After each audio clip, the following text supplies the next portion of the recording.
Scène 3, repas. Chez Marguerite, la metteuse en scène. Marguerite, Jacques, Artémis, la vieille, la petite fille, le petit garçon. Marguerite au juge et au procureur. Franchement, je suis claquée là. On n'a qu'à s'arrêter là et puis je dois rentrer chez moi. À Jacques. Alors, cette journée ? Jacques entre et s'assoit. Marguerite ne s'assoit jamais plus de 5 secondes. Oh, tu sais, j'ai travaillé. Nous avons eu 1 heure de discussion avec un de mes collègues qui va pas bien. Il doit s'occuper de sa femme qui est malade. Il y a encore le patron qui m'a convoqué. Je me suis embrouillée avec le type du syndicat. Non, mais je peux plus discuter avec lui. Nous avons appris qu'il y a de nouveaux licenciements, ils veulent négocier. Et pour toi, ça veut dire quoi ? Du temps libre. Je vais pouvoir me remettre à écrire. Les enfants à table !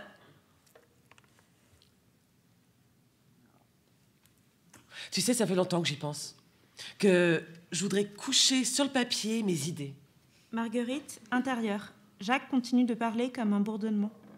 Parce qu'en fait, c'est ça. En fait, à ce moment-là, je pense que je voudrais plutôt qu'il fasse à manger aux enfants. j'ai des idées. Je me dis qu'il pourrait passer plus de temps avec eux, proposer de s'en occuper avec tout ce temps disponible. Parce que là, c'est la cacophonie.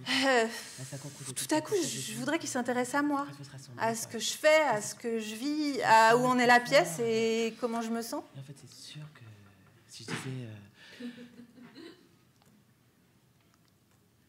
il faut que nous soyons efficaces politiquement. Tu as pensé stratégique. Marguerite, intérieure.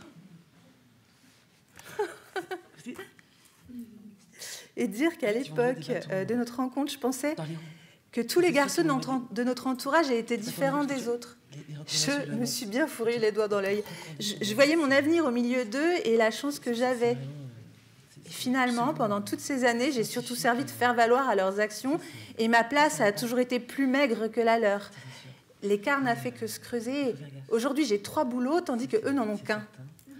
La science manipule les choses et renonce à les habiter. Marguerite, intérieure. Maintenant, je suis là, avec toi. Nos enfants et ta vieille mère qui nous regardent. C'est le vivant. On ne sait même plus si elle nous regarde vraiment. Elle est comme emmurée au bord de la mort. Si tu regardes les arbres... Pas évident de définir la nature de ce mutisme, de savoir s'il est volonté de se taire, si elle n'est plus capable de communiquer, ou même si c'est l'absence d'une pensée, dissoute à force de ne pas avoir eu la place de s'exprimer. L'impossibilité de parler a fini d'abolir son être même. Je ne deviendrai pas comme elle. Faut penser vivant, faut creuser. En fait, je pense que Pascal pourrait m'aider pour mener à bien la réflexion. Pascal ? Oui, c'est sûr, en voilà une bonne idée pour la révolution du monde. Pascal, ça me fout en l'air. Mais Pascal, c'est un bon camarade, Marguerite. Ne perdons pas de vue la réalité. C'est quoi ce rouge dans ma culotte? Mais tu l'as vu avec sa femme? T'as vu comment il la traite? Il ne la traite pas. Durant les courts instants où elle apparaît, on dirait qu'elle est transparente. À Artémis. C'est du sang, ma chérie. Oui, tu me l'as déjà fait remarquer. Pourquoi tu fronces? Il faut que j'admette qu'avant de te connaître, je remarquais pas ces choses-là. Et je me rends compte, maintenant que tu as raison. Chez les autres, c'est la même chose. J'y faisais pas attention. Puis il y a tellement de questions plus urgentes à régler. J'ai mal au ventre. C'est normal. C'est la desquamation de la muqueuse. C'est un cycle. C'est les hormones. Ton corps fonctionne correctement. À Jacques. Tu te trouves pas... Non. Tu trouves que les problèmes que j'évoque sont trop personnels, c'est ça? Non. C'est seulement qu'il y a des choses plus importantes à affronter. Le petit garçon et la petite fille sous la table. Le petit garçon. Toi, tu ne l'as pas. La petite fille. Si je l'ai, mais ailleurs. Et autrement. Il te manque quelque chose. Non. Ce que tu cherches, Marguerite, viendra plus tard. Nous devons revoir complètement notre rapport au vivant. Quand nous serons venus à bout de ce capitalisme mortifère... Et si ça n'arrive pas? Tendant un tampon à Artémis. Tiens, tu peux mettre ça. C'est quoi? Un tampon pour le sang de tes règles. Artémis, ne pose pas ce tampon sur la table. Marguerite, intérieure. Je ne l'écoute plus et là, j'ai tout à coup une haine féroce pour lui et tous les hommes. Et tout ce qu'il nous inflige. et leur capacité à discourir et comme ils nous écrasent à petit feu jusque dans le quotidien. À Jacques. Le rapport au vivant, laisse-moi rire. Tu sais même pas faire attention à nous qui sommes juste à côté de toi. Mais tu te rends compte de ce que tu lui dis? Tu veux aussi lui apprendre à cacher son tampon dans sa manche pour aller aux toilettes? Ce tampon est propre. Mais je dois le mettre comment? Marguerite à Jacques. Tu sais que Sophia a accouché cette nuit. Ah oui? C'est un garçon ou une fille? À Artémis. Pardon, ma chérie, je te montre après. À Jacques. Une petite fille a un bébé tout fin comme sa mère. Dommage. J'imagine ton beau-frère. Pourquoi dommage? Elle n'est pas épaisse, mais elle est robuste et en bonne santé. C'est pas ça. On dit que si une fille te vient en premier, elle en appelle 2 ou 3 autres. Et pour avoir un garçon, faut donner du mal. Enfin, c'est ce qu'on dit. Mais qu'est-ce qu'il y a, Marguerite? Pourquoi est-ce que tu me regardes comme ça? Marguerite, intérieure. Encore une fois, je tremble devant cette phrase qui vient d'être prononcée par une bouche méprisante. J'essaie de comprendre la raison de ce mépris insensé, qu'auparavant j'avais sous-évalué, ou mieux accepté comme quelque chose de naturel, comme la lune, la mer, les saisons.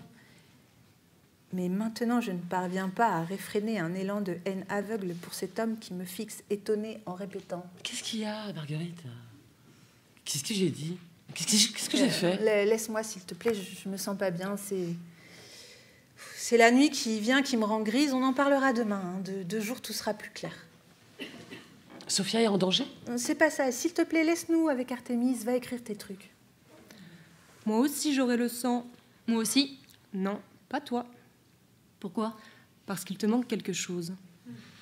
Bon, d'accord, Marguerite, t'es fatiguée. Avec le travail aussi. Tu devrais dormir le soir au lieu de lire si tard. D'accord, je m'en vais. Mais arrête de me regarder comme ça. Marguerite, intérieure. J'ai envie de me foutre en grève tout à coup. Mes journées commencent à 22h. Quand les enfants sont couchés, quand tout est rangé et tout le travail invisible fini. Au fait, demain, je pars pour une semaine. J'ai des dernières affaires du boulot à régler. Mais dès que je serai de retour, tu me verras arriver.